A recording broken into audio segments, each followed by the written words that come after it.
Good morning, my colleagues.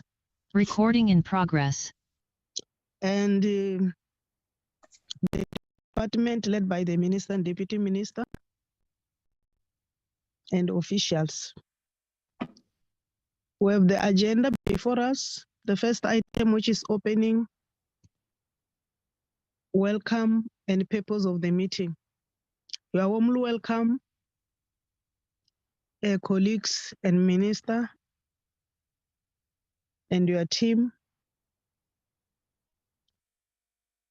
The purpose of this meeting is to get briefing from the department on their 2022-23 strat plan, annual performance plan, and budget plans of the Department of Small Business Development. We are under pressure, hence we started this meeting at 8 a.m., which is not our routine, because at 10 o'clock we've got other businesses. So by 10 we must be done. So I will now request the King to give us apologies if there are any, so that we quickly go to the business of the day. Thank you, Chairperson. Good morning, honorable members. Good morning, Deputy Minister. Good morning, DG and colleagues from the department as well as from Parliament. Chairperson, the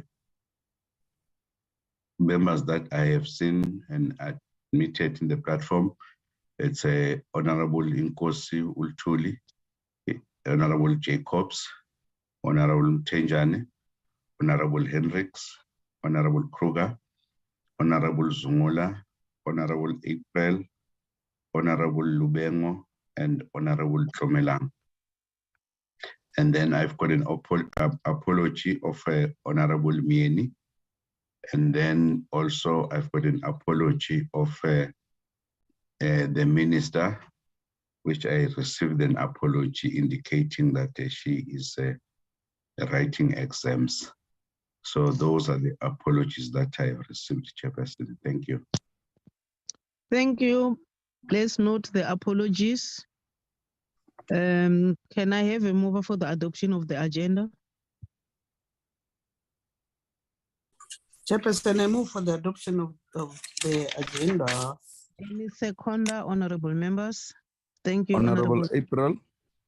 Thank you, Honorable April, for seconding the agenda. We'll now move to the next item. I will invite the DM to greet us and usher his team to give us a briefing. Honorable Deputy Minister Lamin. Good morning, Chairperson, and thank you, and honorable members. Indeed, Chairperson, we having today as an important day, working and moving forward. I am quite happy that I'm joining this meeting, and indeed the Minister has left the responsibility that I lead the team that is here. Of course, we have the DG and other members of the department and our officials, and all the best in the discussion. Thank you very much, Chairperson. Thank you. Thank you, DM. I will now request the DG to give us a briefing.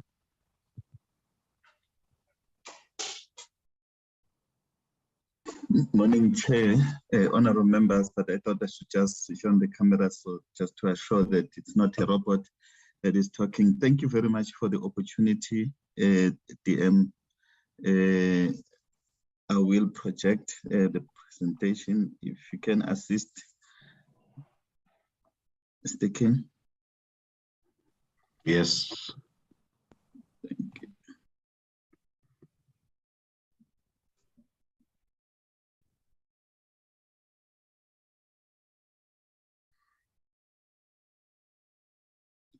Thank you, Mr. King.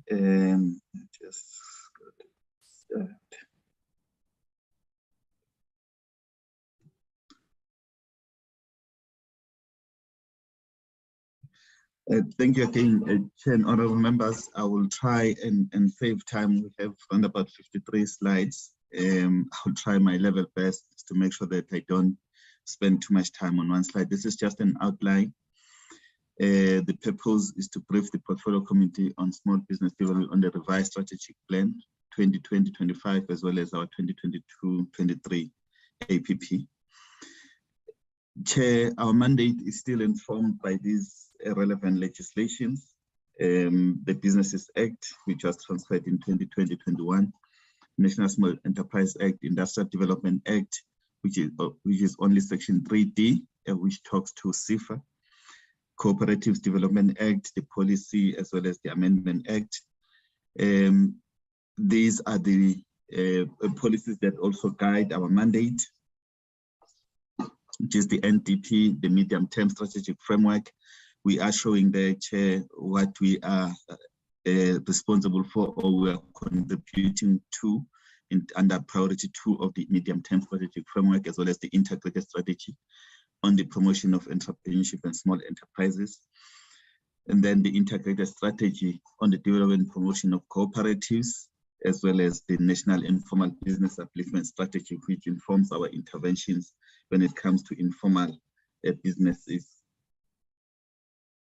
Chair, the aim, vision, and mission has not changed. We're still leading and coordinating this integrated approach. We always emphasize on the leading and coordinating because we are acutely aware that we are not the only ones who are responsible for the support and development of small businesses and cooperatives, but we are responsible for leading and ensuring that we do provide the guidance, leadership in the space. Chair, just a quick update on the economic situational analysis. The economic environment, I think we're all aware of the challenges that the whole world is facing with the COVID-19 pandemic that is still continuing, and advise that we'll be getting into 5th wave this coming month. So those things, they do influence in terms of the economic growth, as well as what interventions we can introduce as a department. There's still uncertainty in the social and economic environment. We've seen the rising energy prices and supply disruptions. Growth, unfortunately, as a country, we are not expected to grow that much in this year. It's around 1.7 and 1.8 in 2023, and then 2% in 2024, which is really not helpful for us in addressing employment creation. We've seen the South African Reserve Bank increasing the interest rate, the repo rate. So far, it has increased by 50 basis points, and we are told that there will be more increases because the inflation is closer to the upward bound. We also seeing, Chair, the fiscal policy. Unfortunately, the budget is very tight. We don't have a lot of money to maneuver. Here, Chair, we're just showing that unfortunately South Africa is also expected not to grow that much, even in 2023. We know that we are below 2% this year, 2022.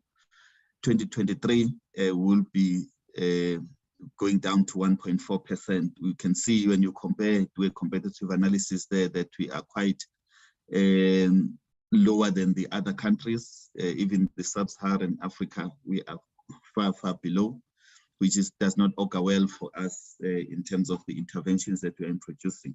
But it also calls for us, especially in government and business, to work closely together in driving the economy. In terms of the priorities, we're not going to talk about everything that we'll be doing, but we're just highlighting the priorities. The Township and Rural Entrepreneurship Program, which is one of the key programs introduced during the 6th administration, which is targeted towards those enterprises that are based in township and rural areas. So we'll accelerate its implementation. We know that we have not performed that well, but this year we've introduced new things, including the increasing of the amount that is available so that we are able to even undertake light manufacturing in the township and rural areas. In terms of creating an enabling environment, which is the core business of government, we are in the process of dealing with the issue of the National Small Enterprise Act, where we have to introduce the Small Enterprise Ombud Service Bill through Cabinet. This has been ongoing for quite some time, but last financial year, in fact, we had some developments where when we were about to submit, we were informed by the Office of the Chief State Law Advisor, and they referred us to the Office of the Chief State of the State Attorney, because they picked up that one of the clauses is unconstitutional, and they've asked us to revise that section. It had nothing to do with the Ombud Service Bill, but it had to do with the powers that are vested in the minister, where they argued that the minister cannot change the actual act. Like, he can change the regulations or the guidelines, but not the a particular clause in the bill. So we are finalizing that with the state attorney, so that they can guide us on how we can just amend that clause so that we are able to take the bill through Parliament. Businesses Act, I think the President also spoke about this act, which is very critical in the regulation of businesses. We are reviewing that. We are doing comprehensive reviews on this one because it's a very critical instrument. It assists in terms of lowering the barriers to entry. SMME and cooperatives funding policy. This policy has been in development for quite some time. We had to go and do further consultations, and we've done those consultations. We'll be taking it through relevant structures up until Cabinet, because we want it also to be a national policy rather than our policy as a department. Red tape reduction, we're continuing with this intervention, as it is critical for us to reduce red tape especially in the municipal space. Localization policy framework, we are continuing with the implementation of this critical intervention and trying to make sure that we are able to boost the manufacturing capacity, especially of small businesses. Small Enterprise Manufacturing Program, which is an instrument that we are using to implement our localization policy. Also facilitate and ensure the increasing number of competitive small businesses and cooperatives. Here we are ensuring that the businesses that are really assisting us with economic growth and job creation are supported. Chair, this is a continuation of the key areas that we are driving. A youth challenge fund, which was launched in November last year. Product markets, which is more about providing business infrastructure in township and rural areas in particular. Sustainability of SMEs and corporates. This is an intervention, Chair, on business viability, where we're ensuring that those businesses that needs to adjust their processes, adjust their ways of working. We even have a partnership here with Productivity South Africa to us, so that we are able to assist businesses to adjust the way they do business, increase productivity. Establish and report on the number of and performance of incubation centers, Chair. Here we are doing the work. I'm sure honorable members saw that CEDA next year they are targeting 27 incubators, which is a big jump. And it shows that we really want to have the infrastructure, especially in the township and rural areas. Assisting our SMEs to also do business through e-commerce platform. I know that COVID taught us some very, very critical lessons that we need to make sure that our small businesses are also able to use the platforms to do business rather than relying on physical contact all the time. This is a target on ensuring that we do spread the support, ensuring that 40% of the support goes to women-owned enterprises, 30% youth-owned, as well as 7% to persons with disabilities. And then under administration-related matters, the finalization of the organizational structure, just to indicate to the chairperson and other members that since the meeting that we had DPSA presenting to the PC, there has been a lot of interactions and engagements. There was a meeting which involved the political principals of the two departments to move and make sure that we finalize the organizational structure.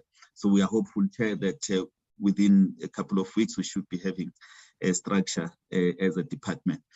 Then the merger, we know that the Cabinet has given us permission to proceed and ensure that we finalize this, but include the process of developing the relevant legislation to assist us with this process, and they extended the period to 20 months, so we have up until the end of December 2023. Chair, I'm not going to waste a lot of time on this slide, but just here we're showing the alignment between the RRP, Economic Reconstruction and Recovery Program, as well as the departmental outcomes, the departmental indicators, just to show that we are aligned. We are also reporting to the President on these areas that we are responsible. So it's all the work that we are doing as a department in this space. And on this one, it's a continuation of the previous one where we're also showing, Chair, this one, we're just showing here the direct links between our work as a department as well as the medium-term strategic framework. These are the targets that we are responsible for in the MTSF as a department, or we are leading as a department. I've spoken to the localization policy framework. We do have incubation centers. We also have, Chair, the master plans that we also have one master plan that we are driving as a department, this National Small Enterprise Development Master Plan, incubation centers, youth-owned businesses, as well as the SME and cooperatives funding policy. Chair, on this one, we are also showing here the indirect links where we are not as a department leading, but we are assisting by contributing to the work that is led by other government departments. The first one, which is led by National Treasury, the next one is led by Department of Agriculture and Land Reform and Rural Development. Then the alignment with the National Annual Strategic Plan, which is the plan of the whole of government. That's our contribution in the work that we are doing as a department. Chair, this is the revised strategic plan that we have developed. Sorry. This is the work that we are doing just to show that we have our own outcome indicators. The outcomes there on the first slide, first block, increased participation of SMEs and cooperatives in domestic and international markets. Those are all the outcome indicators. Those are the targets on the far right, where we have 1,000 products and services produced and rendered by SMEs and cooperatives listed. We have the policy framework, localization policy framework, business infrastructure. We have a target of 20 over this 5-year period. 1,000 SMEs exposed to international market opportunities through e-commerce platforms, 10,000 women-owned business registered in international platforms, as well as the International Small Enterprise Development Master Plan that we are close to finalizing. The incubation assessment, Chair, we always say it's important for us to always go back and check whether the investment that we are making through these incubation centers is really yielding results. We can talk about just the numbers that we have established so many incubators, but the impact of these incubators is quite critical. Sme Support Plan aligned with the district development model, just to indicate that we are fully aligned to the district development model, and then we have developed a Sme Support Plan which guide us in terms of the targets that we need to have per district. SME and cooperatives funding policy, 10,000 youth business startups supported by ANAM, which is the work that we are executing with the support of the agencies, 100,000 cooperatives, small business and cooperatives supported. We're also driving this target, even though it's supposed to be a target of the whole of government. It's mostly us as a portfolio who are reporting on this one. It's difficult to get the numbers from other government departments. 100,000 township and rural enterprises supported. This is the project that we are driving as a department. And then lastly, there is the implementation of National Small Enterprise, especially the implementation of the Ombuds office that we need to establish and make sure that it's implemented and as soon as possible. Again, under administration here, we want to maintain and make sure that we get an unqualified audit opinion for financial as well as non-financial performance, but also 100% of valid creditors paid within 30 days. Smn Coverage Database business processes designed and implemented. We are gradually getting somewhere with the SMME database, which is a critical platform for us to enable our SMEs to access support, but also to make their lives easy by cutting down red tape. For example, ensuring that they store their information once, and then they only update the information that needs to be updated annually, like the tax clearance certificates, their annual returns, the CIPC, etc. But this database, Chair, we will show in this APP what we're planning to do to grow it and make sure that it becomes a true platform for SMMEs. Action plan on ease of doing business, ratings in districts, municipalities, red tape reduction. I think it's a critical area that we continue to do work on. Chair, I will try and run with a little bit of speed here. We have program 1, which is normally the administration, the ministry, departmental management, corporate management, as well as financial management. Chair, I'll only talk to the 2022. We are just showing there what we've been doing over the period. You'll see under 22, 23, we've separated those two. One, the outcome on non-financial performance information, because it's also critical. We are targeting a clean audit. We want to make sure that our reports and the evidence that is normally submitted when AG comes through, they are able to find credible information. Unqualified audit count annual financial statements. We're also targeting to make sure that we don't get any findings under annual financial statements. 100% payment of creditors. I've spoken to this one, that we need to pay within 30 days and make sure that no valid creditors are not paid on time. 5% variance on annual budget.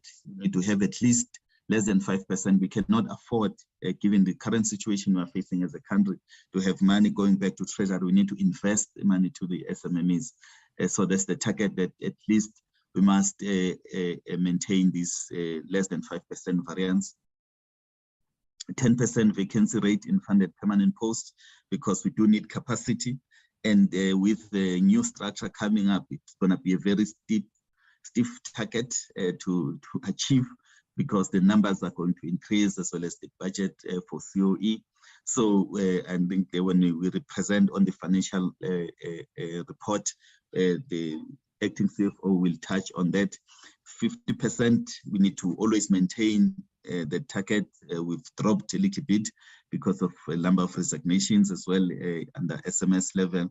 We have to make sure that we always have more than 50% female representation at an SMS level. 4.2% representation, we are increasing this target because we are targeting 7%, which is the MTSF target. Last year it was 2021-22, it was 3.2%. This year we are targeting 4.2%, so that we do get persons with disabilities gainfully employed in the department. Chair, here we see that there is also a drastic increase in the public engagements, because we want to be out there with the minister and PM leading. They are really pushing in terms of ensuring that we get closer to the people that we are serving. From the 24 that we had targeted for 2021 financial year, we're now targeting 70 for 22-23 financial year, gradually increasing, because we really want to be out there and be closer to the people who are serving. SMME database, as I indicated earlier, we are adding another dimension in this SMME database, this SMME business index, to identify levels of readiness and capability of small enterprises implemented, ensuring that we are able to measure, the performance of these businesses over time. We're also targeting to have this credit scoring and rating system also integrated into the system. So these are a little bit stiff target, but we are pushing that we are able to deliver on this by the end of the year, because it does assist when it comes to access to finance for small businesses. And then the other years, the outer years 23, we're also looking at also integrating the issue of business licensing and centralized permit system integrated into the system.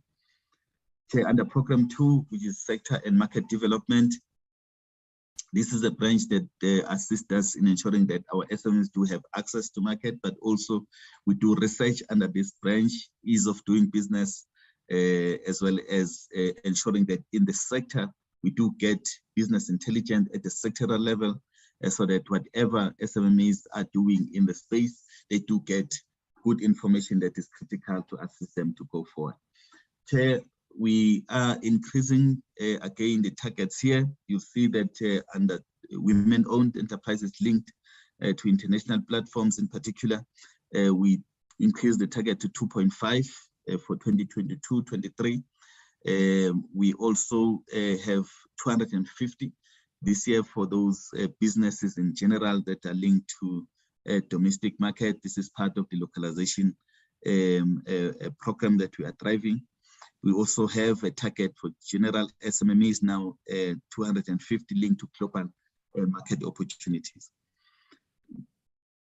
Business infrastructure, this year we are targeting to have 6 business infrastructure developed for small businesses, but here we are looking not just at building new, we target the existing infrastructure so that we are able to spread the little money that we have and cover as many businesses as possible.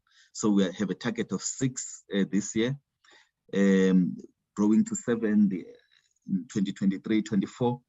Then incubation program, Chair, as I indicated earlier, we need to really monitor because this target in particular is implemented through SEDA. So as a department, we need to play our role in ensuring that we do monitor biannually the performance of these businesses that are incubated, but also the performance of the incubator itself, and make sure that the investment, because there's quite a lot of money that the department invests in the incubators. Then the amendment bill, as I indicated earlier, the businesses amendment bill, we have already started this work. We need to make sure that we deliver on this, but it also depends on the consultations because we have to really consult because currently the licenses are dealt with at a provincial level as well as municipal level. So there's quite a lot of stakeholders who are interested in the space. We'll push and make sure that we deliver on this bill within this financial year. Under development finance, Chair, this is one of the critical branches that assist us in ensuring that we do expand access to finance for small businesses. Here, Chair, the first target is the finalization of the SME and cooperatives funding policy that I've spoken to earlier. We want to make sure that we deliver on this target because the consultation that we've undertaken, we also want to take this to Cabinet so that it becomes a national policy because we still find differences in the way we offer support to small businesses in particular. There is quite a lot of money that is invested by the state, which goes to different government departments, but we are not speaking the same language with other government departments. So the policy is critical in ensuring that we all move in the same direction, but we also build capacity for small businesses to access finance outside of government. We have a target of 200 cooperatives supported financially and non-financially. We are delivering this target through CIFA. Because the money has been redirected to CIFA. So we'll be monitoring this target closely, working with the entity because we do have some challenges in the cooperative space where we don't really find credible enterprises to support. 20,000 township and rural enterprises supported financially and non-financially. Again, this target, Chair, we are delivering it through CIFA. So we'll be working closely with them because we need to assist them where there are challenges, where they need policy intervention, also to intervene as a department, but it is the target that we deliver through CIFA mainly.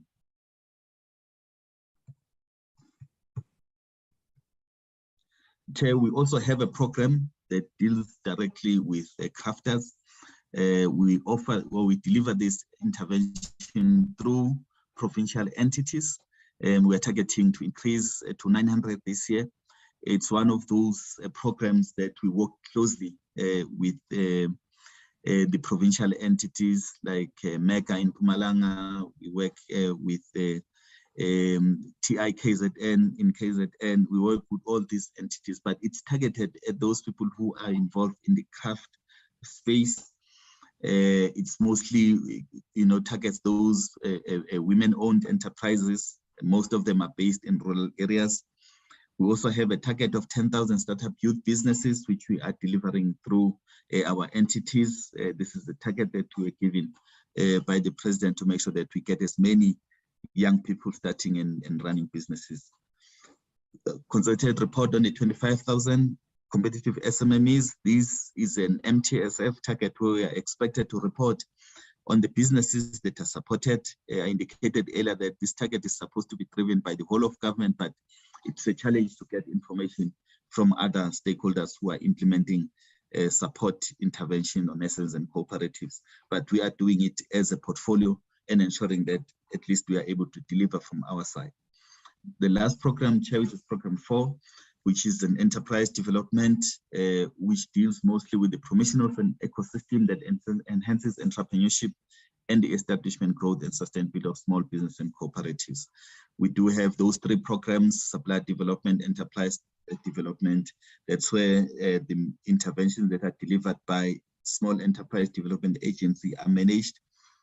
We do have a master plan, Chair, of which it was approved by Cabinet for gazetting. We were pushed by Cabinet to make sure that we finalize this as soon as possible. So the consultation period, or the period for people to submit comments, will be limited to 30 days to make sure that we get this done, approved, and signed off. We've increased the number of municipalities that we are targeting for red tape reduction awareness programs, targeting 20 this year and going to 30 in 2023 and 40 in 2024-25.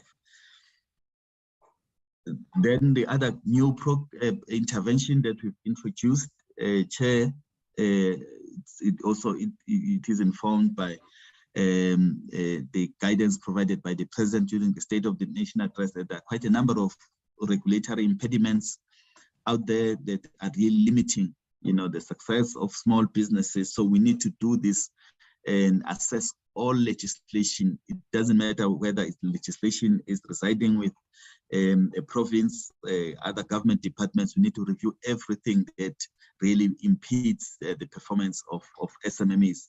So we are doing this. We are going to deliver this this year. We are also planning to take this to Cabinet, because other legislations, you struggle when you negotiate directly with other government departments. You have to, it has to go to Cabinet so that Cabinet can also note that these are the impediments and what we need to do with those. So there will be recommendations in terms of what needs to be done to make sure that these regulatory impediments are dealt with and we have flourishing small businesses. Chair, with your permission, I'll just request the acting CFO to take us through the Mtkf budget, and we'll be drawing towards a close, Chair. Mr. Matoba. Thank you, DJ. Good morning, Chairperson. Good morning, honorable members. DM, good morning, colleagues. I will quickly take you through the budget allocation over the MTF, starting with the first slide here. On this slide, Chairperson, it is representing the allocation of the department over the MTF period, which is 2022-23 until 2024-25. So the department has been allocated a total budget of 7.8 billion, of which 410.1 billion, or 5.25%, is going to Program 1, which is administration. Program 2 has been allocated 416 million, which is 5.32%. Program 3, development finance, they are sitting at 52.64%. This is where the bulk of our budget is located. And lastly, enterprise development program 4 is sitting at 36.79%, or 2.87 billion. When we look at the allocation per economic classification, the department has been allocated 657 million to compensation of employees. I must indicate, Chairperson, that this amount has been increased by 162 million over MTF. This is after we had done a prioritization process at the department, looking at the fact that we wanted our structure to be increased so that we can be able to deliver to the mandate. But National Treasury indicated that there are no additional resources in the fiscal head, hence we had to reprioritize from other areas so that we can have our structure hopefully approved sometime soon this year. On goods and services, we are sitting at 191.2 million, and then payment for capital assets, we are sitting at 14.8 million. And then lastly, on transfers and subsidies, this is where the allocation to our agencies as well as the allocation to our different intervention is located. And as you can see, we are sitting at 88.9% or 6.9 billion over MTF. Next slide, please. The following slide just shows the budget split of the allocation to our different programs or our different interventions, as well as transfer to the agencies. I must say, Chairperson, that this amount which is captured here of a total of 6.9 billion excludes a total of 792.8 million, which is an allocation that goes to SIFA for its operations. This allocation, it is still allocated or it is still received through the DTIC, And then the amount that is currently captured here, of which the first one is the allocation that goes to the Township and Rural Entrepreneurship Fund. They have been allocated a total of 2.9 billion. This amount goes directly to the intervention. There is no administrative fees or operational expenditure involved here. This is the fund that is currently administered or dispersed through SIFA. And then the allocation that goes to CEDA is a total of 2.7 billion. This goes to different programs as well as operational expenditure, which is your COE, goods and services, and capital spending. We have the third program, which is a blended finance, which this as well we are rolling out through SIFA. They have been allocated a total of 827.3 million over MTF. CDSP, this as well, Chairperson, is being implemented in partnership with SIFA, and they have been allocated a total of 218.7 million over MTF. Product markets, DG has already touched on this, and this is one of those interventions that we are managing internally. They have been allocated a total of 254.6 million. Looking at the projected expenditure over MTF, no, it's fine. We can move to the next one. Yes, thank you. Looking at the projected expenditure over MTF, on compensation of employees for the past 3 financial years, 2018-19 until 2021-22, the average spending was 90.9, and the average budget growth over MTF, we are looking at 16.1%. This is largely due to the prioritization that we did as a department. On goods and services, we have been spending at an average of 95.8, and the average budget reduction, this is where we moved, of course, some funds from goods and services to COE. Hence, we have an average reduction of 6.1%. And moving on to capital assets, we have been spending at an average of 88.7%, and the average budget growth over MTF is 4.9%. Next slide, please. On this slide, Chair, we are just showing this just a graphical presentation of how our budget, our allocation has been since 2018-19. And as you can see, in 2018-19, we were sitting at 1.2 billion. This was largely the budget or the allocation that we received at the beginning of the department. It came from the DTIC. It was, I think, large around 95% or 90% of it came from the DTIC. Then there was a little bit of allocation that we received from National Treasury. And then as we move along to 2021-22, this is where our allocation was at an all-time high, where we're sitting at 2.4 billion. But that was followed by budget cuts, which were not expected. Those budget cuts resulted in the department's allocation being reduced to 2.3 billion in 2022-23, 2.282 billion in 2023-24, and then a 2.24 in 2.367 billion in 2024-25. Next slide, please.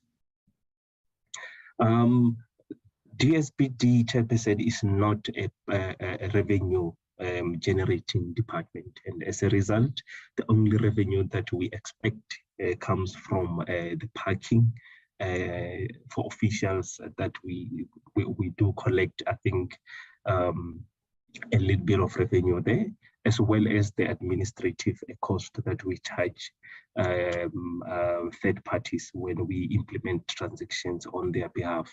Talking things like instating garnishee orders, deductions for life policies, and so forth. So as you can see, in 2019-20, our revenue was sitting at 23.3 million, but that was largely due to a total of 23 million, which was an amount that was sitting with the SEDA, which they had hoped that they would retain as they had other projects that they wanted to finalize, but their application was not approved and they had to pay the money back to the revenue fund. But because it was paid late and in a different financial year, it cannot just be taken back to National Treasury. It had to be recognized as if it's revenue. Hence, we do have that overshooting of 23 million. Over Mtkf, we are projecting to collect just between 100 and 130,000 per annum. We can move to the next slide. On this slide, Chair, we are just showing our challenge areas where we have serious or financial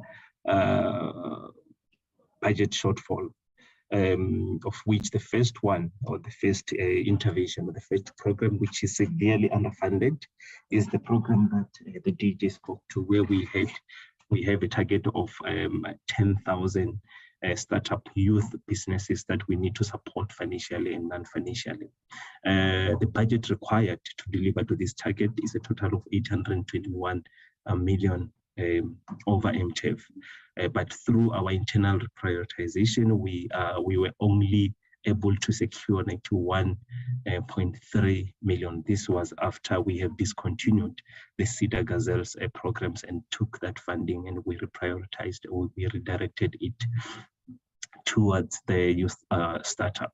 So as we speak, we do have a total shortfall of 759.7, but Chairperson, this is an ongoing exercise. As and when we find additional or savings anywhere in the department, this is our priority areas. We always ask National Treasury for an approval to redirect any savings to this program. The second one, we do have a program, a project or a responsibility to finalize the merger between SEDA, CIFA, and CBTA. This project will require an amount of 6 million. It was not budgeted for, but it is our responsibility as a department to see that this is done. So we will find money somewhere in the department to make sure that this is delivered to. And then lastly, we want to establish the small enterprise UMBA services. This will require a total of 47.1 million over Mtkf, and this initiative is not funded. So it is those areas that we require funding if it can be provided. And then the implications of National Treasury budget reductions, we find ourselves where we have to scale down on some of the interventions, and that will have a serious impact on the MTF-SF targets and Minister's Performance Agreement. The organizational structure might not be adequately resourced. As I indicated, we had to move funds from other areas in order to make sure that there is a sufficient financial resources on COE. Goods and services further reductions might impact on operations because we are targeting goods and services as and when there are needs, we always reduce our goods and services allocation. Next slide, please. Okay, I think that was the last slide. Thank you, Chairperson. It's back to you, DJ. No, thanks, Shumani. Chair, this is the last slide where we are recommending that the Portfolio Committee adopts the 2022-23 Annual Performance Plan of the Department of Small Business Development. Thank you very much, Chair and members.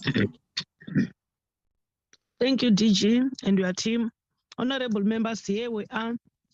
I believe we're noting, we can make some input in this presentation. I'm now inviting you, honorable members, to take part.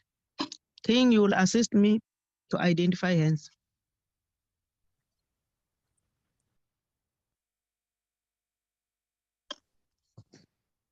Yes, thank you, Chairperson. We have Honorable Kruger. Yes. Honorable Hendricks. Yes. Honorable April. Honorable Mtenjane. In that order. Those are Honorable Kruger. And then Honorable Matulelwa. Okay.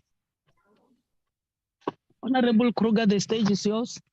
Yes, thank you, Madam Chair, and I will be very brief. And I want to thank the department for the very informative presentation. I think it's new for us to see very innovative items on the way forward, and are very exciting. Maybe small business department is going to work for all our people that sit without work and sit at home. Secondly, Madam Chair, I'm also very excited to see so many items about red tape and red tape reduction. It seems like the penny has dropped and that red tape is for once going to be addressed. However, I'm very concerned about the mandate of Mr. Nkosi, I think, in the President's office, and maybe we're going to have some sort of overlapping here. So I think the DG and the President's office must just sit down and see who's going to do what. Otherwise, the ball is going to fall again. Madam Chair, on the LED strategy and the department that's going to work close to LED. You know, LED for many years, and I think it's at the moment it's the same as the past. The LED is a scrapyard of has-been politicians, and that's a big problem. So we need to get fresh people running LED, politicians that been political heads of LED, so that we can take it forward. Because as I say, and I can give you many examples, that LED department is a scrapyard of have been politicians. So we must just look at that. And then at page 42, the DG talks about a mapping exercise of existing legislation and regulatory measures and what. that normally introduce red tape.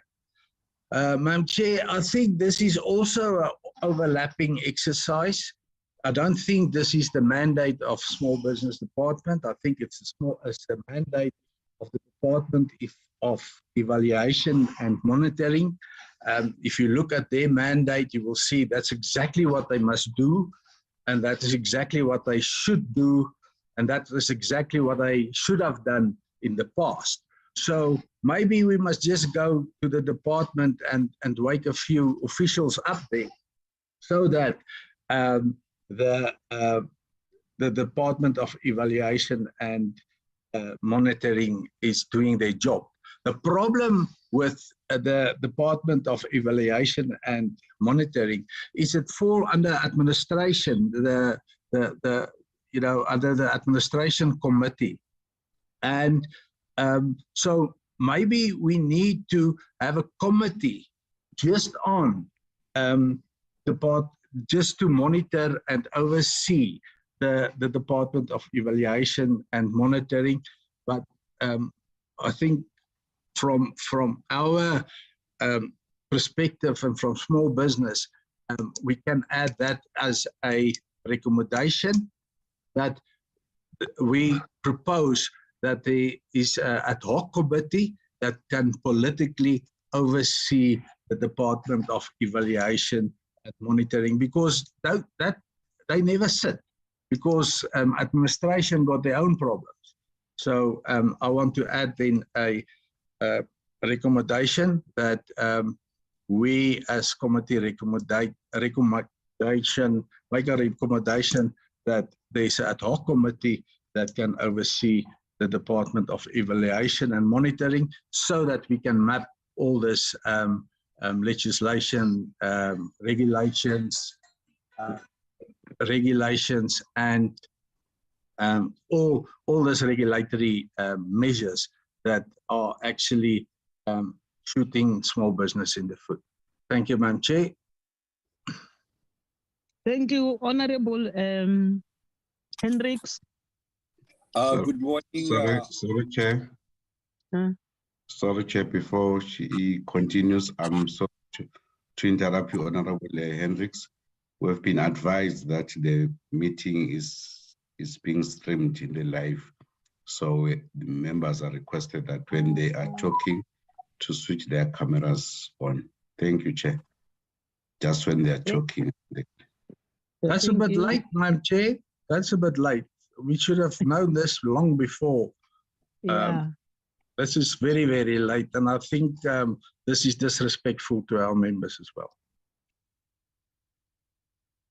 Yeah, I apologize on behalf of the Secretary. I don't know when were they informed. You are right, it's late, because even when the department was presenting, they were supposed to be live. But I think in future we'll correct that. I agree with you, Honorable Kroger. It's good to ventilate your concern here. I'm now inviting Honorable Hendricks. However, those who are able to switch on their cameras where network is not troubling them, they may do so. Honorable Hendricks, the stage is yours. Thank you very much, Honorable Chair. Network, I'm very concerned about it, so my apologies. Honorable Chair, we're very happy to hear that by December, the integration between SEDA and SEFA would have been completed. And I hope that is the first step to integrate SEDA into the Department of Small Business. We can't have, the Department of Small Business get an agency to do all the work, and 38% of the budget goes to that agency. That is too much duplication, and that's why we've made very little progress over the years. I've noticed that Honorable Kruger is very impressed with the progress made with red tape reduction in municipalities. However, I don't share his optimism. We have 3,000 municipalities. You can't come to this portfolio committee and say we're going to sort out 30 this year, another 40 that year. That is Mickey Mouse. That shows no leadership. The red tape reduction should be completed in 1 year in all municipalities. So there is no leadership. As far as the Honorable Kruger also mentioned, that he's very impressed with all the innovations that are taking place, and I would like to support him.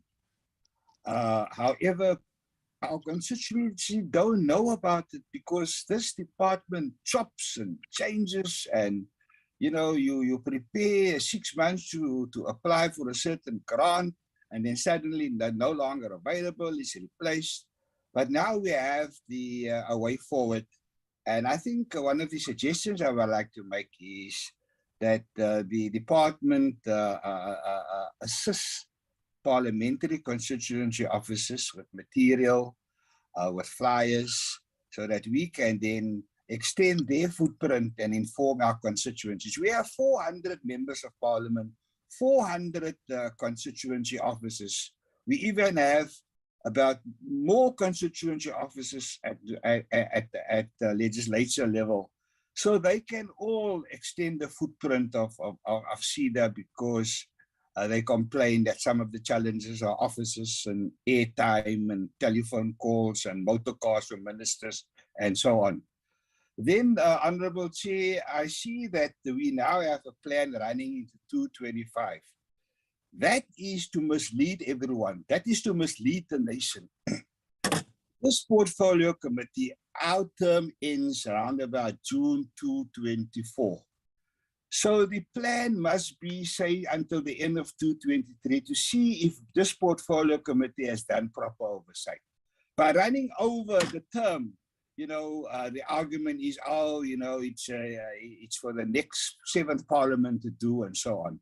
So that is an opt-out, and I think that must definitely be revisited. Lastly, Honorable Chair, we noticed that the budget, they give peanuts to cooperatives and the other 2 small sectors, whereas most of our job must come there. Those are the people that need the help. The money is all going to businesses, that are rich and make a lot of money and profits. We should be working at the bottom. So that 3, 4, 5% of the budget that goes to cooperatives and the ones at the bottom, I think that shows also a lack of leadership, a lack of insight, no consideration for the poor. We can't have an anti-poor budget and approve that, Honorable Chair. Thank you very much. Thank you, Honorable Hendricks. The next speaker is Honorable Mtenjan.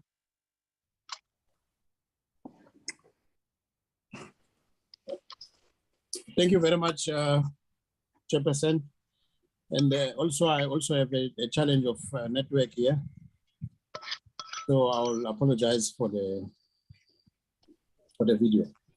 Chairperson, it's a pity that we always hear one story over and over again about this department, but the reality is not true. Now, as we were told that the deadline for merging the CFA, CEDA, and CBDA was set for 1st April 2022. We know for sure that this did not happen. And can the department please explain exactly the challenges? What are the challenges that makes this thing to fail to happen? And also, where is the budget for the merger coming from?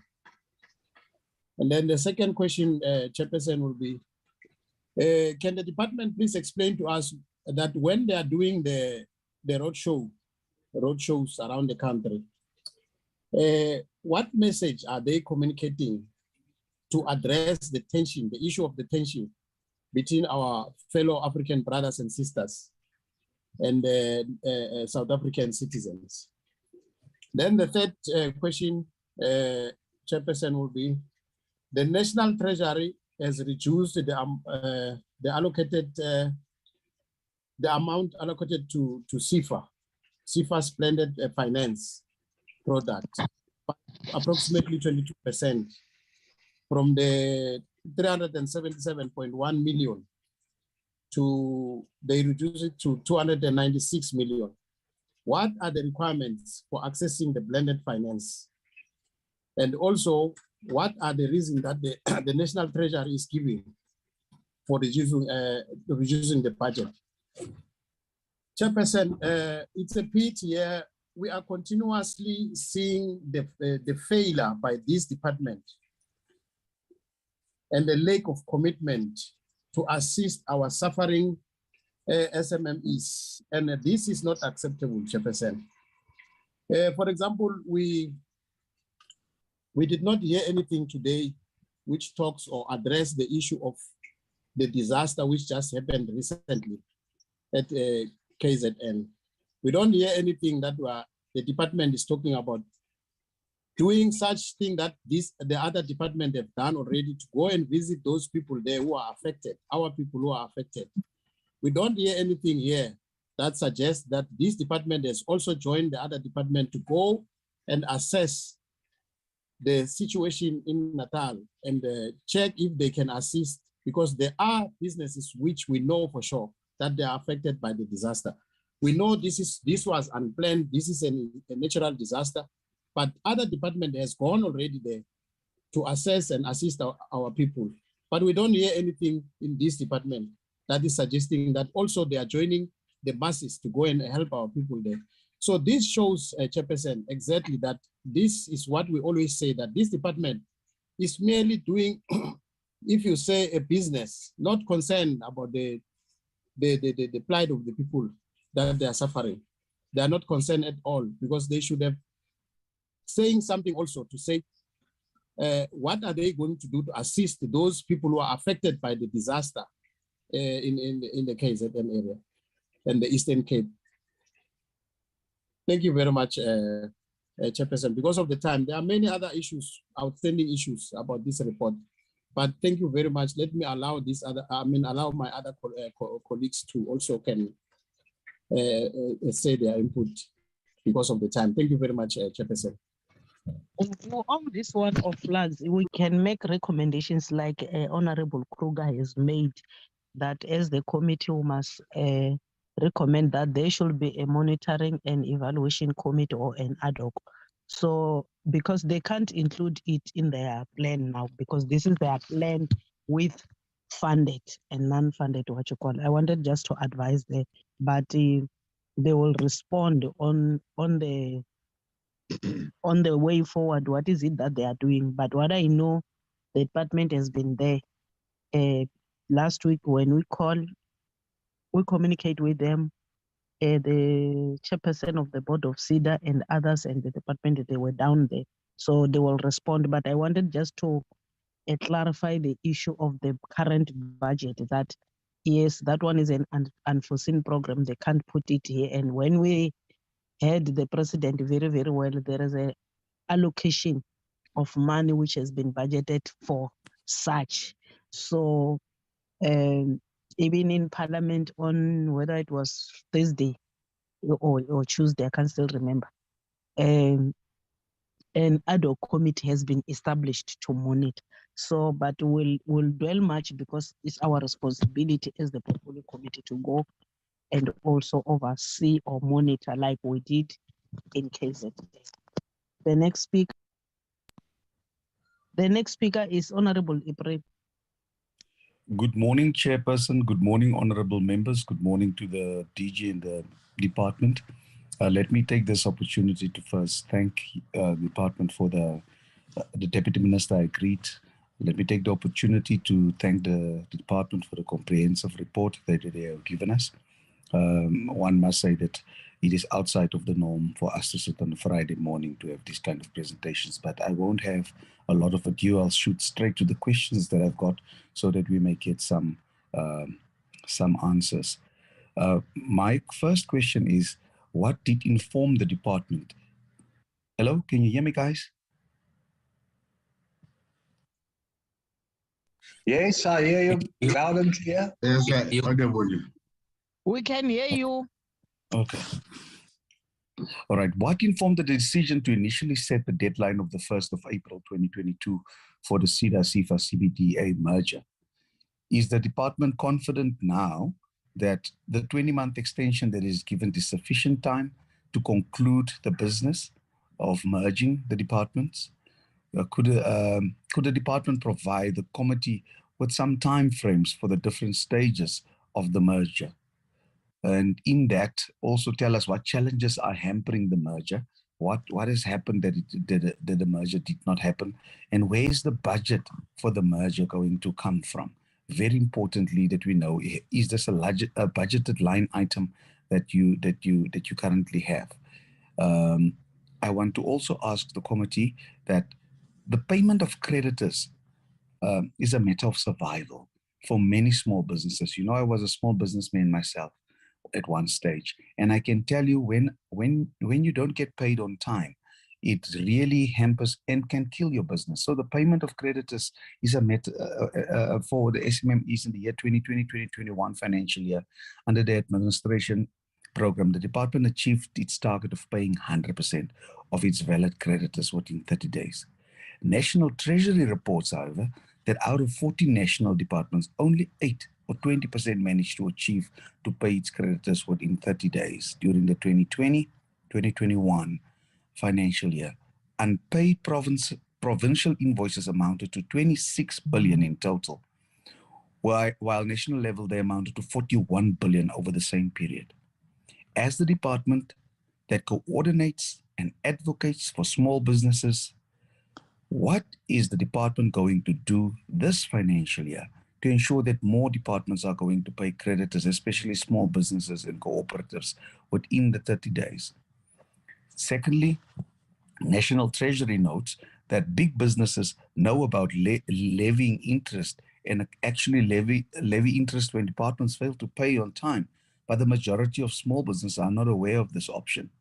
What is the DSBD going to do to ensure that small businesses that are not paid on time are aware that the losses... You have disappeared. I can't hear you myself.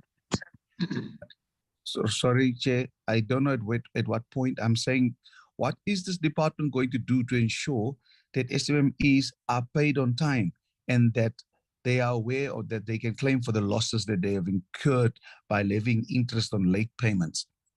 And lastly, can the department please explain the process that the SMMEs and cooperatives can follow to levy against for late payments when they are not paid on time? I think I will stop there if you can still hear me. Or can I try my last one? In exercising oversight. Yes, you may do so.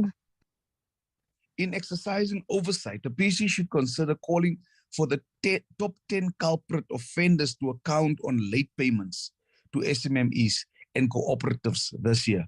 This could be conducted on a quarterly basis when the department presents its quarterly reports. The PC could also invite 2 or 3 departments to present on their budget expenditure for SMMEs and cooperatives. This is just our input. Thank you so much. Thank you, Honorable April. You look bright. I don't know Like why a it is not diamond. open here. King, who's the next speaker? Chairperson, it's Honorable Matulelwa. Okay, Honorable Matulela, the stage is yours.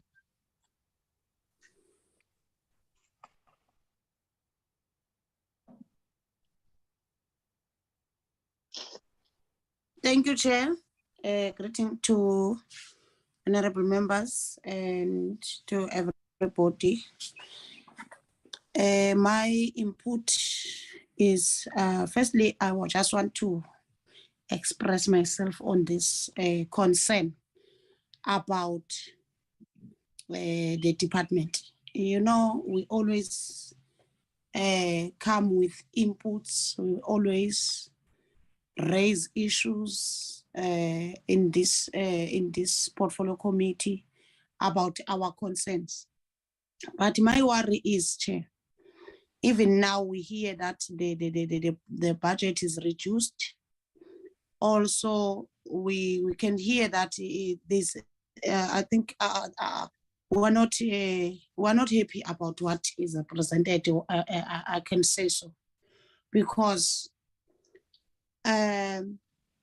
we cannot come here and give a kind of a report like to give our way forward and how we budget. We don't get our feedback on the last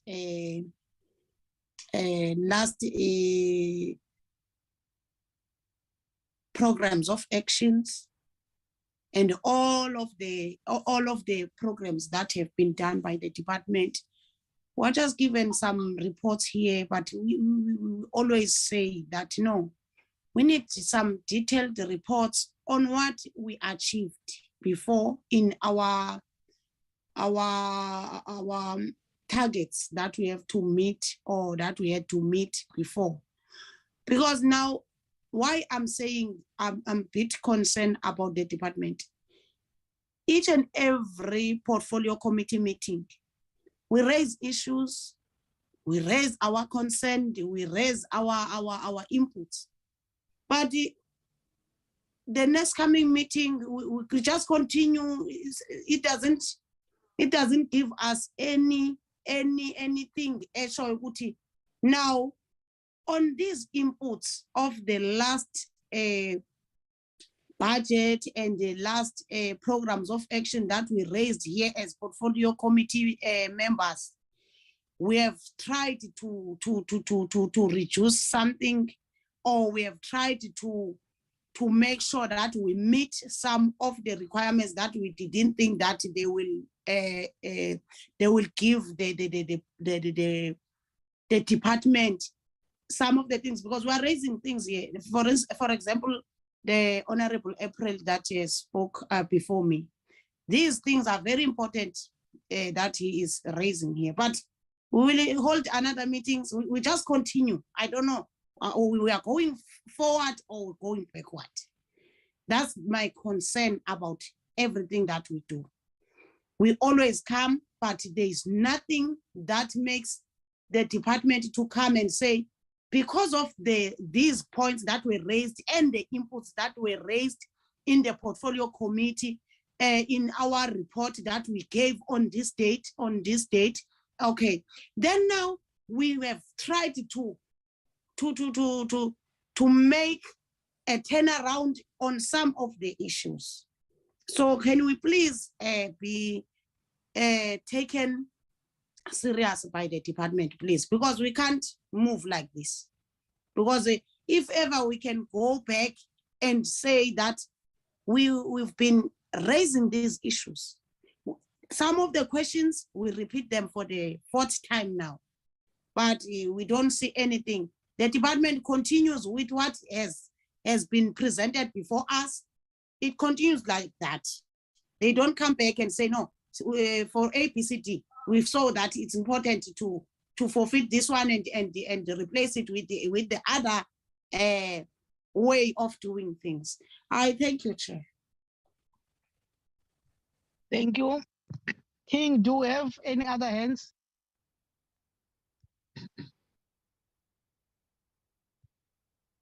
Bra King? Chairperson. Yes. Thank you, Chairperson. Good morning, Chairperson. Recently, South African Special Risk Insurance Association reported that despite getting a 22 billion capital injection from National Treasury, it is still projected to suffer a loss of about 26 billion in the 2021-2022 financial year. What are the implications of these SSMEs and cooperatives, particularly those affected by the floods in KZN? What measures has the department put in place to crowd in fund? I thank you, Chairperson. Thank you, Ms. Lorraine. King, do we have any other hands? Yes, Chairperson. We do have It was the hand of Honorable Zumula, Okay. Honorable Klomelang, and Honorable Jacobs. Okay. Honorable Zungula, the stage is yours. Thank you, Chair. Greetings to the honorable members and the department. Chair, let me start off by echoing the words of Honorable Matulelwa that we need to have a system of the department accounting for every commitment they make in our meetings, because it can't be that the department comes, makes certain commitments, but there's no system of ensuring that we do have a follow-up to make sure that whatever that the department would have committed does actually goes to be implemented and it is successful.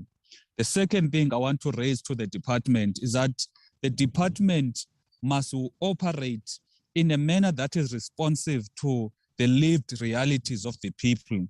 The department's planning must be informed by the most pressing issues that are faced by South Africans. Now, it is very concerning to note that the two pressing concerns from the citizens are not receiving any form of attention or priority from the department. The first one, it is the issue of foreign nationals dominating and operating in our economy and the displacement of South Africans in the small business sector by the foreign nationals. The Northwest Chamber of Commerce or Chamber of Business said 82% of the businesses, of the SMMEs in Northwest are owned by foreign nationals. Now, the SMMEs are the ones that fall under this department, but we're not seeing anything from the department that is dealing with this anomaly, because you can never go to any country where you find that 82% of the most basic forms of the economy are in the hands of foreign nationals. That is unheard of in virtually all countries in the world. And the biggest problem here, Chairperson, is that we've got laws in our country and these laws are not enforced. And it is very problematic when you find South Africans, if they are going to trade, in the streets, they have to be harassed by the Metro Police so that they are trading within the law. They must have permits, etc. But foreign nationals, they come, the Immigration Act, which informs the type of documentation, the type of legalities that are required from them, they do not do anything, because most of these foreign nationals, they do not even invest the required 5 million. They do not even employ more than 60% of their staff to be South African. They are not registered for tax. So basically, we're losing out as a country because there's no tangible benefit, because there's not even a tax benefit that is accrued to the citizens. Now, the first question I want to ask is that why is this issue not receiving any form of attention from the government, especially this department? Because it appears as if this department is trying to avoid the problem, trying to ignore the problem up until it goes away. And that is not going to happen, because the clashes that we see from time to time between locals and foreign nationals, it is because of the weaknesses and the failures of the government, especially this department, from doing what the Constitution says we must do. And also, Chair, for me, I find this very, very problematic that we've got a black government, run by black people, that is sitting or facilitating or observing the displacement of black people from the economy by foreign nationals. You've got people that are going to come from Pakistan, that are going to be selling screen covers, chargers in our malls. Almost all of our malls, the people who are selling those things are coming from Pakistan. And we're a country with a very, very high unemployment rate. More than 75% of our young people are not working. 46% of our population is not working. 55% of our population is living in poverty. Yet the government allows Pakistanis, Bangladeshi, to displace native citizens. So that is the first question as to why are they not having any program of action to deal with this. The second and last question is regards to the late payment of SMMEs by government departments. And as Honorable April has said, that cash flow whereby a business owner receives his money after 90 days, after 150 days, it is tantamount to destroying and killing our SMMEs. And yet we are not seeing or hearing any form of plan to ensure that this problem gets to be rectified and SMMEs are paid in time. And after SMMEs are paid in time, they've got the necessary cash flow so that they continue with their businesses and their businesses do grow. Thank you, Chairperson. Thank you, Honorable Zungula. Honorable Famela. Thank you, Chairperson, and good morning to honorable members and officials, the DM Chair. I hope I'm audible because we had load shedding in my area since from 5 o'clock this morning. But Chair, thank you, my Chair. Let me also appreciate what our government has done through this flood and disaster time, where we have seen the delegation led by our president going to different areas affected by the flood, Chairperson. I think it's a very serious situation that affected lives of our people, that families have lost their loved ones. But as a caring government, we have seen the leadership that has rise above and went to those areas. My only concern, Chairperson, is that we went during our oversight week to KZN and number of businesses were affected. And when I saw those floods, I was worried that, which means that it will make an addition to the disaster that we had before. But let me go straight to the question, Chairperson, that I want to ask Chair. My first question will be, National Treasury, Chairperson, National Treasury reduced, Chairperson, the amount allocated to CFA, blended finance product, by approximately 22%, from 377.1 million, Chairperson, to 196, my Chair. My question, 296 million. My question will be, I'm just trying to, because I can see that my network is showing something that is sounding, but I hope I'm still audible. My question, Chairperson, will be, what are the requirements for accessing blended finance? My second question will be, since the blended finance was introduced, how great is the need for the blended finance program since it was introduced? And what are the reasons did National Treasury give for reducing this budget? Let me go to my second question, Chairperson. My second question will be in regard to the recent floods in KZN, Chair, as I've already alluded, Chairperson. My other question will be, this circle is disturbing me. Yes, but we can still hear you, Honorable Famela. Can you hear me? Okay. Let me continue with my second question then. My second question, Chairperson, will be in regard to what is happening currently in KZN, Chairperson. In recently, South Africa,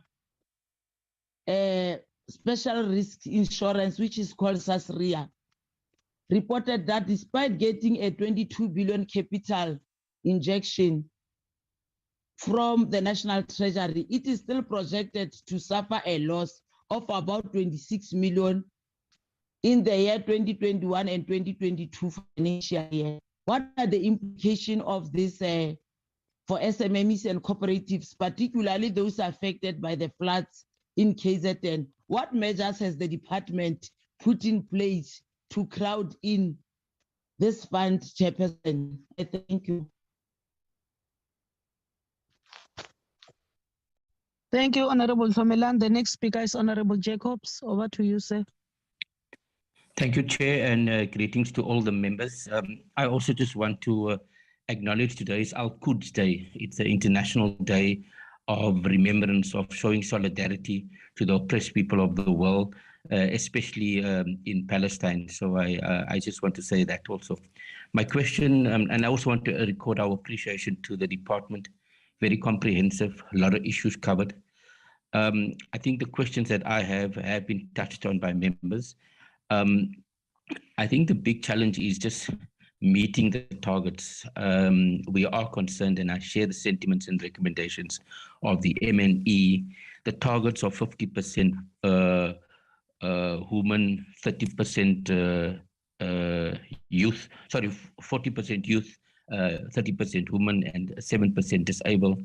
Those are key targets, but we must just see how we're going to implement that. The department is also mandated to lead and coordinate an integrated approach to the promotion, development of entrepreneurship, small business, and cooperatives. Despite this coordination, the department has reported its entity CEDA lack of poor coordination. In its APP for the current year, CEDA reported the following challenges. Other agencies assume CEDA's mandate, leading that CEDA becomes irrelevant. The introduction of unrealistic targets and programs with a department with limited resources and poor capacity to implement. Competition with other business development agencies at the local, provincial, and national level. The NYDA, GEP, MEGA, LED at the municipality. Based on this, what is the department's view on these statements made by CEDA and its department on this issue? And is it concerned about this? And what is the outcome of these engagements that they need to do? How will the department and CEDA address these concerns, unrealistic targets, duplication of targets, confusion and conflict in the current financial year? And how is the merger going to address some of the concerns that we have? I think there was also a bit of concern. April, the minister tabled the department and CFIS APP for financial year 2022-2023. However, on the 8th of April, the minister tabled CEDA's annual performance period for 2023 to 2025 instead of CEDA's APP. I'm sure there is an omission, but could the department please explain that the timeframes is confusing? And if it is an error, is the minister going to correct this? Because it is recorded on the parliament books. Thank you, Chair. Those are some of my comments.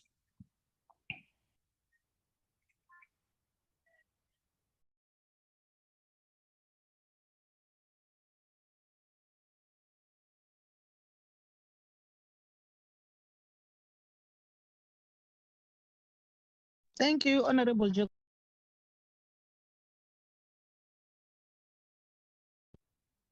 I will request the department to respond at this stage. No, thank you, Chair, and thanks to the honourable members for the questions. Maybe I'll start with colleagues and ask them to respond, and then I'll come before I hand over to the Deputy Minister. If you can start, maybe Mujalifa. Thank you very much, DG. I think I hope my connectivity is fine. Good morning, Honorable Chair and Honorable members. I have few questions that I've picked up.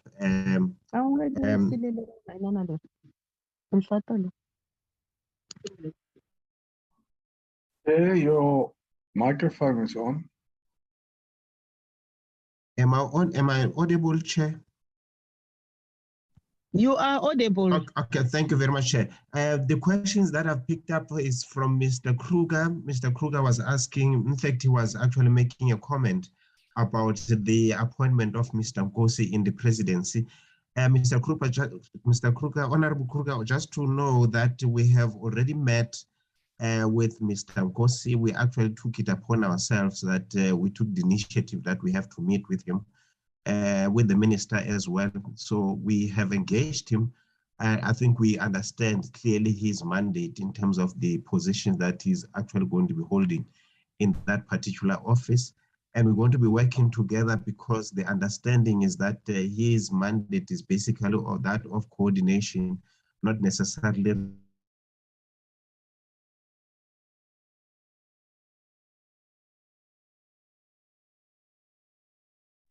You have disappeared, CEO.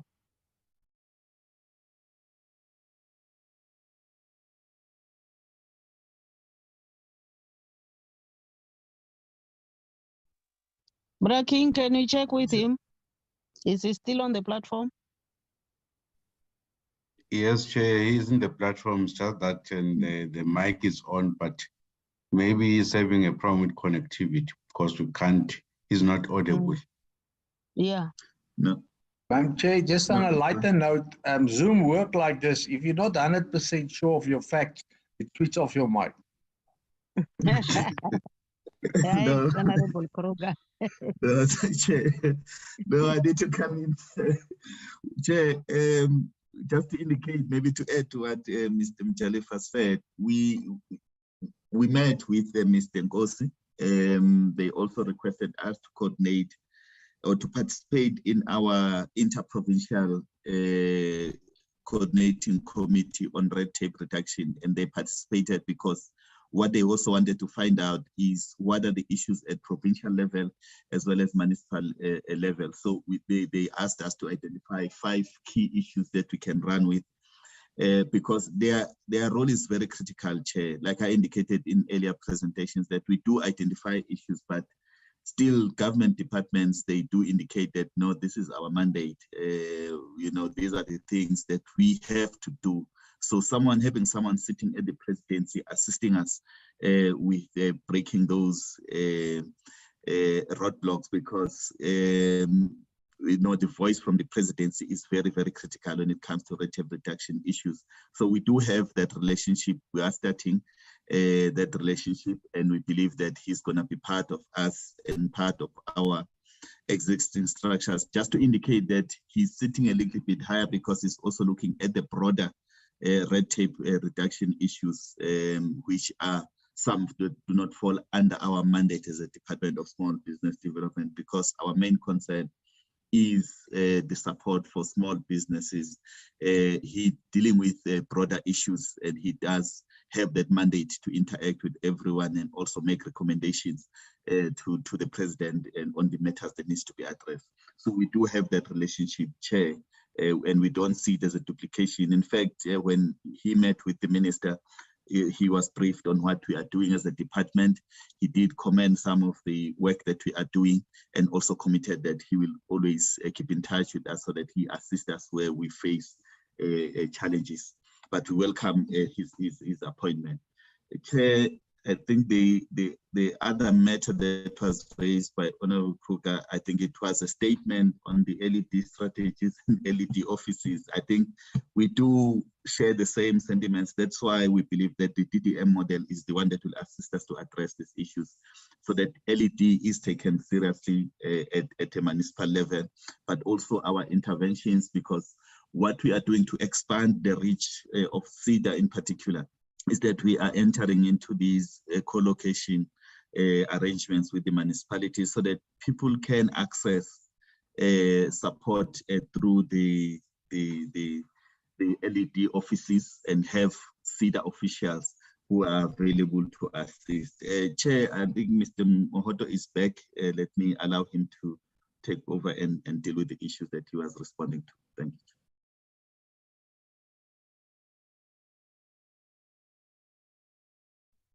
Thank you very much, DG. Thank you very much for addressing those questions. Sorry, I must apologize, I was disconnected. And on the question that was raised by Honorable, I think it's Honorable Hendricks, regarding the red tape in municipalities. We have about 278 municipalities spread across the district municipalities and local municipalities. in the country. When we were actually putting this target of 300 spread across the MTF, we are actually looking at that particular number in terms of how many municipalities we can cover within the MTF, looking at that number. So that was basically the consideration. Then the other question that I would want to respond to is the issue of the requirements for the blended finance that was asked by Honorable Tenjan. The requirement basically are very simple. You need to be a South African citizen, meaning that the business should be 100% South African, and then you need to employ 70% of labor. It should be South African, and then the business should be registered with SARS and CIPC, the Companies and Commission office. And then you need to have a South African identity document, and we need to have a proof of address. And then the other issue that we're looking at, basically, because our businesses, sometimes they tend to struggle with issues of providing collateral, is to look at the issues of cash flow. If you have a very healthy cash flow, so that we can be able to determine if you're able to pay, especially the loan component of the blended finance. That is the consideration that we are looking at. And then in terms of the question that was asked as well, in terms of what are we doing in KZN? The minister, in fact, the minister and other ministers, along other ministers, went to KZN. I think it was, in fact, a weekend just after the disaster had occurred in KZN, to assess the situation. And even in that day when the situation was being assessed, the minister made an announcement in terms of the support that we're going to be providing to small businesses that are affected by the floods. Given that announcement that was made by the minister, we have put together, we have packaged some kind of a relief measure, which is a program that is going to be targeting mainly the informal businesses as a start, but the formal businesses will also follow. That program is going to be rolled out at the beginning of May, and there are actually already processes in place that SEDA has put in place in the province to begin to roll out that program for SMMEs that are affected to begin to get assistance in terms of that program. And then in terms of the time frames for the measure of the 3 entities, we have developed what we call the project charter, and the project charter outlines clearly and specifically the timelines of specific items or specific areas of interventions up until the December 2023, when we'll actually be having a measure. I'm not going to be able to highlight all of them here, but we basically, one of those that we are looking at to complete in August, for instance, in 2023, is the legislation. And I'm mentioning this specifically because it's quite a protracted and long and lengthy process that we're going to be embarking upon, and it's got some kind of externalities or what we can call dependencies, because some of the things are not necessarily depending on the department. They are going to be actually be determined by the processes of cabinet and all that. So we have all the project charter outlines specifically the timelines up to December 2023, where we'll actually be handing over the close out report that actually provide how the measure has actually been done, and all the other things having been done in terms of that particular area. And then I'm not sure if I have other questions, DG. I think these are the questions that I've picked up that needs my specific attention in terms of the response at this stage. If I left anything outside DG, you can advise. Thank you very much, Honorable Chair. Thank you. DG can come in now. Yes, thanks, Chair. Just to give Ms. Mavundla just an opportunity to talk on the other matters related to planning. And thanks. Thank you very much, DG, and good morning, Honorable Chairperson and Honorable members. I've been asked by the DG to respond to the question that speaks around planning as to why we would go beyond the current term or the term of the current administration, which is ending in 2024, and our planning document. We are is no to- longer audible. Okay, let me perhaps start again, Honorable Chair. I was saying that I'm responding to the question that is asked. Yes, proceed. Okay, thank you. I'm responding to the question that is asking about our planning processes, basically asking why are we planning beyond the term of the current administration, which is ending in 2024. And our document is talking or is planning up to 2024-25.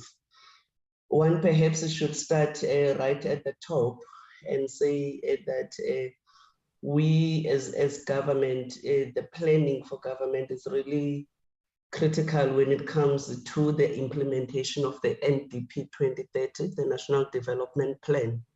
Now, when we look into implementing the NDP 2030, we then go into the MTSF, which is regarded as a 5-year plan or implementation plan of the NDP.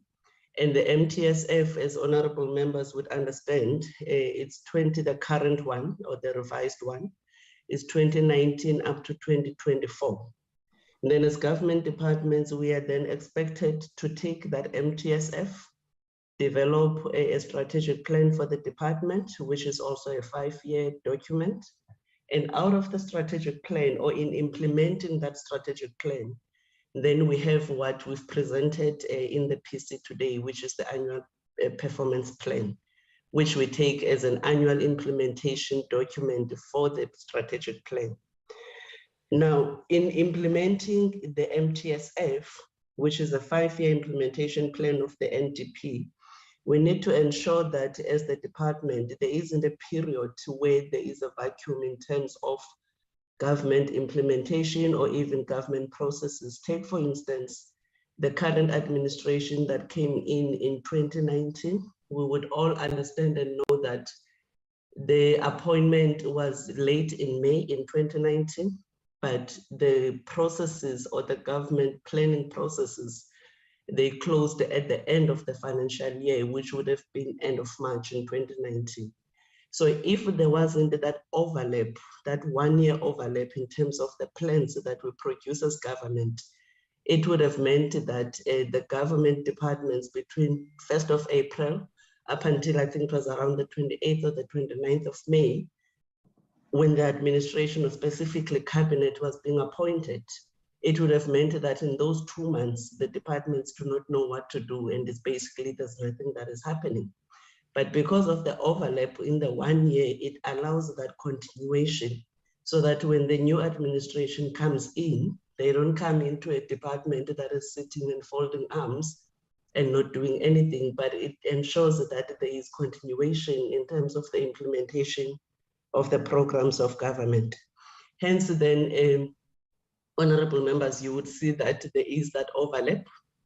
But I must indicate that we also take into consideration the end of the administration period, in that when it comes to planning for the targets, we make sure that, for instance, we take the minister's performance agreement and we make sure that the targets that are within the minister's performance agreement are achieved by the end of the 2023-24 financial year.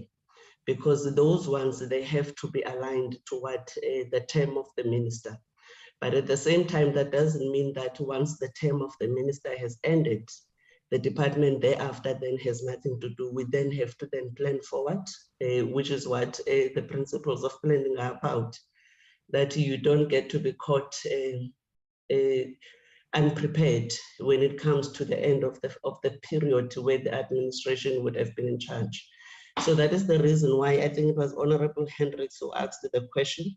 That is the reason why we then plan up to 2024-25. But when it comes to the targets set for the current administration, we plan in such a way that we ensure that they are achieved by the end of 23-24 financial year. Thank you. Thanks, Chair. I'll try and be quick in responding to those questions that were not responded to. One was a comment by Honorable Kruger, again, on the reviewing of existing legislation, that it's not our mandate. We will maybe advance an argument that it is our mandate. If you look at the National Small Enterprise Act, it's section 18, it does allow the minister to, by notice in the Gazette, to publish guidelines to organs of states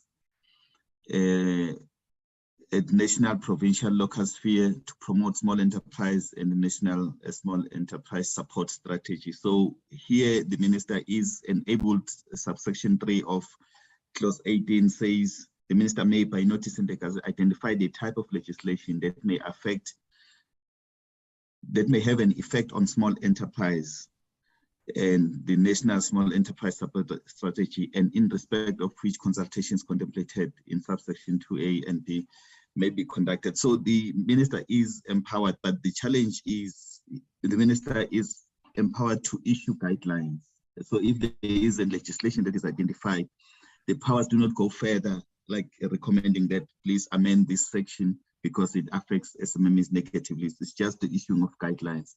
But we've been asked then to come up with a comprehensive list of all these legislations that have a negative impact of SMMEs. That's what we are doing with the work that we are doing for this current financial year 22-23. Then there was a comment again from Honorable Hendricks that the budget is very small and it's anti-poor. We will just want to indicate that on slide 50, if you read the budget there, the way it's broken down, 953 million, which is close to $1 billion, goes to Township and Rural Entrepreneurship Fund. It assists those individual businesses that are based in township and rural areas. So those are the people who are running those individual businesses, the mechanics, the personal care people, the saloons. Those are the people who are really at the bottom end, and most of them are survivalists. So we'll argue that that budget does address the people who are at the bottom in terms of the pyramid, but also you add the 76 million that goes to cooperatives. You are over $1 billion already. You add 83 million that goes to product markets, because product markets, they assist businesses that are based in township and rural areas to address infrastructure challenges. Most of them, they complain about not having appropriate infrastructure to deal with their clients. They don't have space to display their goods. So the product markets is addressing exactly that, as well as the customized sector program. So the biggest budget that we have goes to those enterprises that are based in township and rural areas. So it is a budget that is friendly to those survivalist businesses in particular. Then there was a question in terms of, MJ addressed it, of the deadline, but there was a question about what informed the initial deadline of the 31st of March. The 31st of March deadline was informed by the fact that the minister is empowered in terms of section 16B of the same act to identify those agencies or entities that are delivering on the similar mandate, and then those can be incorporated into the agency, which is CEDA. So that does talk to allow the minister to just do, the incorporation through the. That's why the deadline of the 1st of March was set, and the legal opinion from the Office of the Chief State Law Advisor also supported us that the minister can do that But after we started the process of developing the business case and also undertaking consultations with other entities, including National Treasury, where they strongly advised that maybe rather than just incorporating these two entities into SEDA, we need to maybe create a new enabling legislation, which Mujalifa spoke to, that we need to have maybe this enabling legislation that will allow us to establish this entity, but also have some sort of flexibility in terms of the mandate of the entity, but also broaden it and make sure that it's able to assist us to deliver tangible support to small business. So this addition of creating an enabling legislation delayed the process, which we believe we should be able to deliver on within this period of 20 months as provided for by Cabinet. I think MJ did cover the intervention for the disaster in KZN. One matter that was also raised by Honorable April is the issue of the payment of creditors on time. This matter, Chair, is one of those that resulted in us coming up with the issue of the ombuds to assist us to resolve these disputes. Currently, this mandate of dealing with this matter sits with National Treasury. It is there in the PFMA where all accounting officers are compelled to provide to National Treasury. In fact, they are expected to pay creditors within 30 days. They are also compelled to provide reports to National Treasury by the 7th of each month, reporting on exceptions where if you are unable to do that, what are the reasons? But this Treasury is in the process. They've indicated to us that they want to strengthen this so that we are able to be held accountable as accounting officers when it comes to the payment of creditors on time. As a department, the dispute resolution mechanism, this Ombuds Office will be our instrument in dealing with those people who are not able to pay on time. There is also a matter of the interest that was spoken about by Honorable April, that this, if as a small businesses is not paid on time and they are able to charge whichever offending department does not pay, that money must be claimed directly from the people who caused it, because it becomes a fruitless expenditure if you have to pay an invoice with an interest. So that fruitless and wasteful expenditure has to be taken or charged from the person responsible. I know that in terms of the PFMA, the accounting officer takes the responsibility for that, but they are also expected to go and make sure that they take action against the person who resulted in the invoice not being paid on time. Then maybe to also respond to the question from or the concern from Honorable Matulelo, the process that we normally follow is that the portfolio committee calls us for meetings to account in terms of what we had come here to promise. For example, we'll be coming soon because we've just closed the financial year of 2021-22. The annual report, we come back and report in terms of what we have said we're going to do. So I think that's the process. So we did not expect that when we are coming to present the strategic plan and the APP, we have to talk to the things that we were doing in the past. So we'll come and account for everything that we have promised to come through and do as a department. And then Honorable Jacobs, in terms of the duplication of mandate, this is something that we believe that with the policies that we are developing, the Smn Cooperatives funding policy, for example, it calls for one approach when it comes to small business development support, especially from the side of government. It will assist us in reducing this duplication.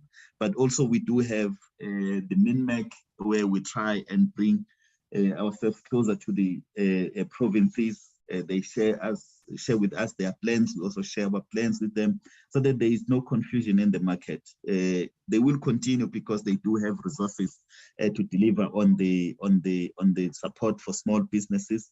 But we do try by all our means to make sure that we do minimize this duplication. For example, what we've done with the KZN and responding to the challenges that are being faced by people who were affected by the floods. We've been working closely with the province, together with their agency, Trade and Investment KwaZulu-Natal, in the development of the instrument, so that we have one instrument that cuts across. There is no duplication. People don't go into different areas. IDC, we've been engaging with them because they've also pledged some support to support businesses that are affected by floods. So this sharing of information, but also sharing of the requirements, so that there is no really confusion in the market, is the work that we continue to do. But the integration again, or the incorporation of SAFER and CBDA into SEDA will go a long way in ensuring that we are able to offer support to small businesses in a more integrated way, because we're starting with ourselves within the portfolio, having CBDA, SEDA, and SAFER together. It assists them, in ensuring that when they provide non-financial support, is followed by financial support, because there's been this argument in the sector that we do assist businesses to develop business then, but when we take them to SAFER, they are not funded. There was a question from Honorable Zumula on the issue of foreign nationals. I think that this matter is more of enforcement, which is not the responsibility of the department. Remember, the issue of the permits, the licenses, is managed by municipal and municipalities as well as the provinces.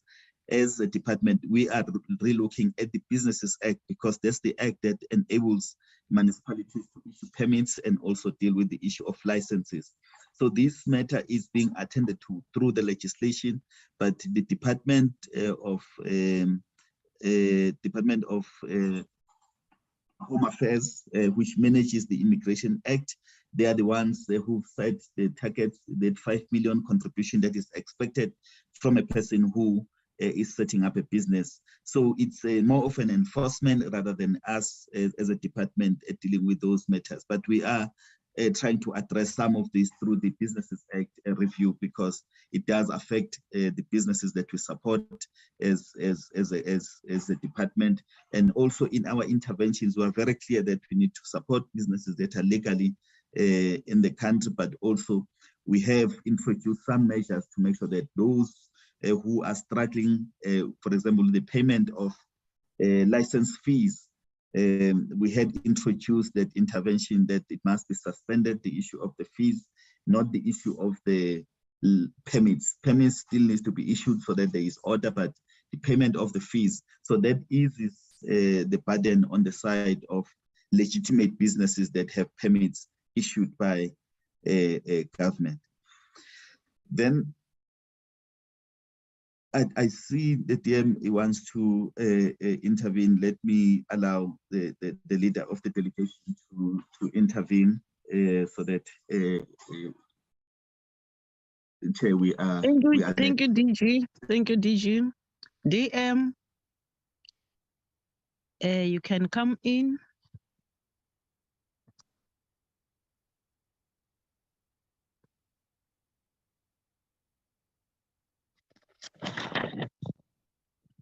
DM, the stage is yours.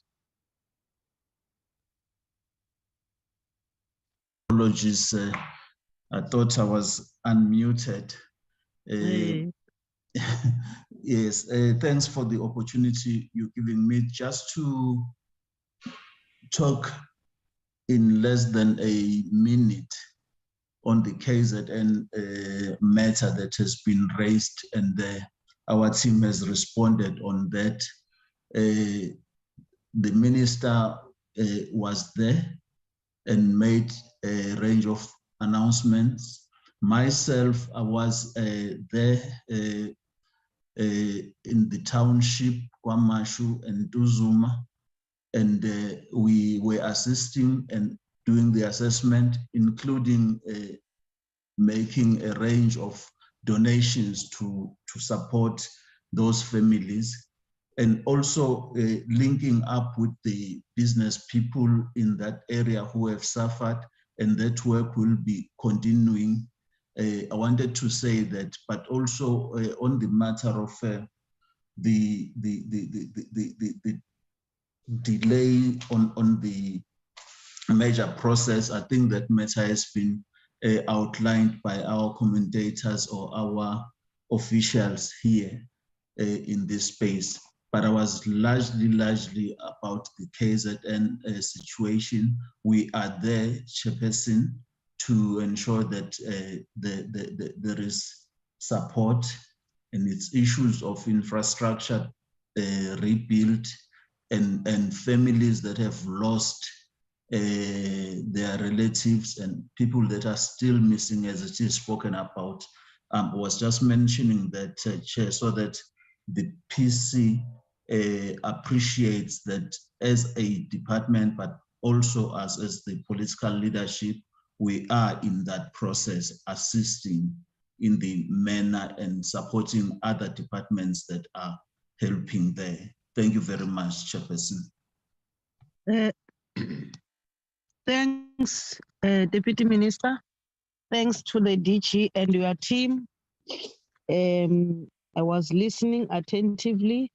You have answered those questions and also clarify the planning in relation with the MTSF, of which I believe members would have captured it well, so that when you come and account, we will have to follow out this blueprint, which is your annual plan. And the annual plan is in line with the SONA of the president.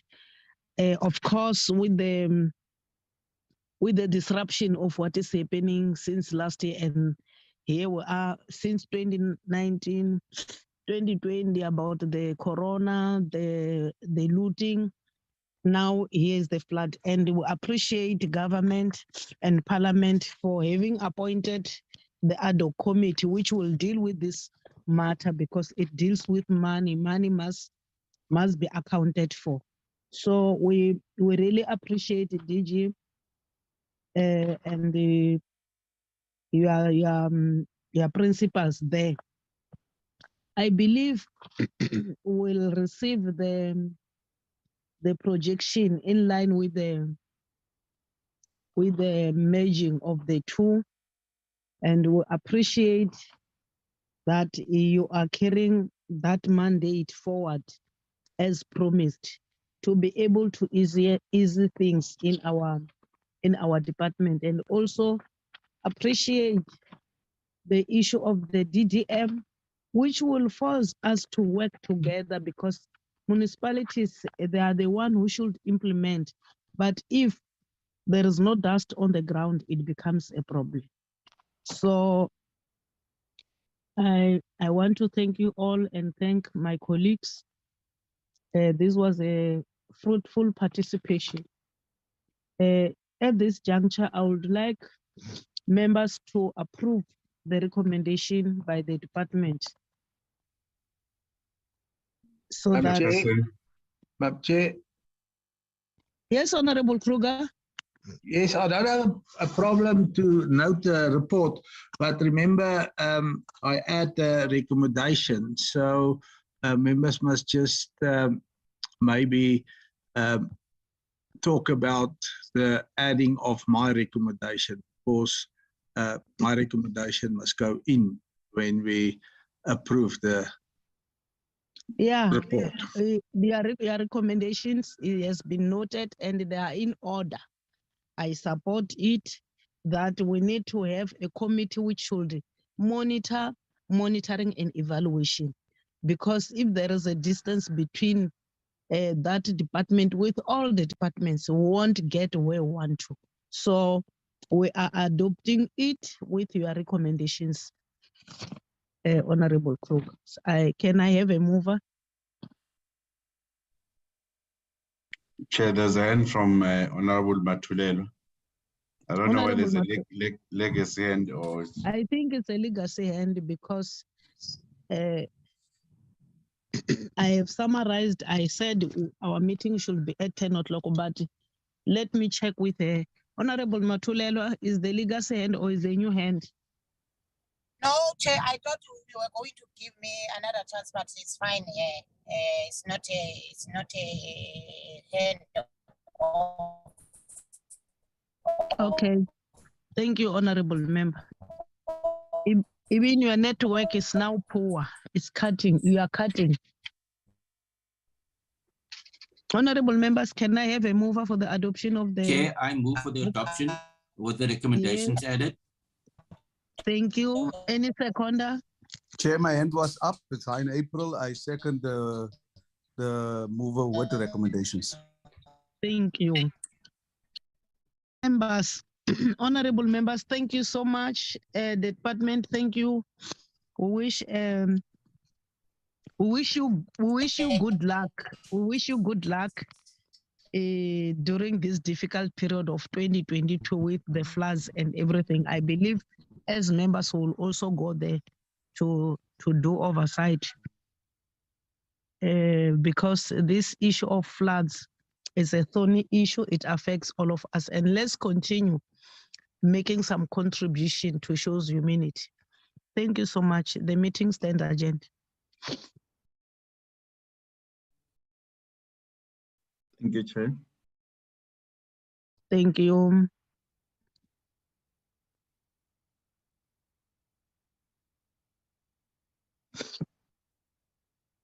Recording stopped.